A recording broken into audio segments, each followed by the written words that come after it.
जी अस्सलाम वालेकुम, good evening, Sarsiya का नमस्कार, आदाब।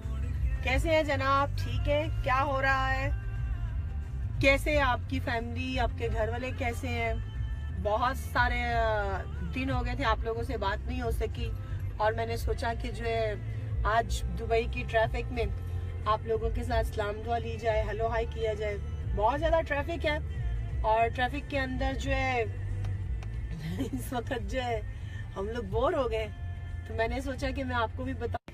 ट्रैफिक के अंदर मैं यहाँ से जा रही हूँ, अभी दुबई में हूँ, तो यकीनन मुझे उम्मीद है कि आप सब लोग ठीक होंगे और मुझे मिस, क्योंकि मैं भी आप लोगों को बहुत मिस करती हूँ हमेशा, और उम्मीद करती हूँ कि आप, हाँ, आप लोग भी जहाँ जहाँ पे ड्राइव कर रहे हैं